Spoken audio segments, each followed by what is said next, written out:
السلام علیکم دوستو۔ کہتے ہیں کہ چند ہندوستانی ملک ایران میں نمائش کے لیے ایک ہاتھی لے گئے اور اسے ایک تاریک گھر میں داخل کیا گیا تاکہ اسے کوئی بے چراغ نہ دیکھے۔ 4 شوقین رات کو ہاتھی دیکھنے کے لیے آئے۔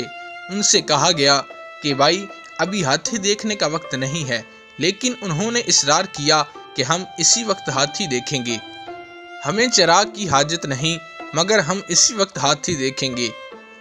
تو ان میں سے ایک ہاتھی کے قریب گیا، اس کا ہاتھ ہاتھی کے سونڈ سے جا لگا اور باہر آ کر کہنے لگا کہ دوستو کہ ہاتھی تو نلکے کی طرح گول، مخروط اور لمبا ہے۔ تو جب دوسرا اندر گیا تو اس کا ہاتھ ہاتھی کی ٹانگوں پر پڑا۔ وہ بولا میں نے ہاتھی دیکھ لیا، ہاتھی ستون کی طرح ہے۔ تیسرے نے اس کے ہاتھ کانوں کو چھوا اور کہا ہاتھی تو پنکھے اور چھاج کی طرح ہے، ہاں کچھ چوڑا اور نرم سا ہے۔ چوتھے کا ہاتھ اس کی پشت پر پڑا اور بولا کہ ہاتھی تو تخت کی طرح ہے۔ ان کا آپس میں اختلاف ہونے لگا۔ اگر ان کے ہاتھ میں شمع ہوتی تو ان کا آپس میں اختلاف نہ ہوتا۔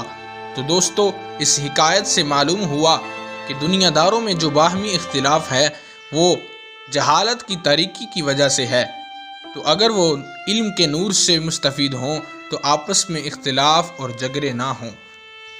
تو دوستو اگر آپ کو ہماری یہ ویڈیو اچھی لگی تو لائک کریں، مزید اسلامک ویڈیو دیکھنے کے لیے ہمارے چینل کو سبسکرائب کریں۔ شکریہ۔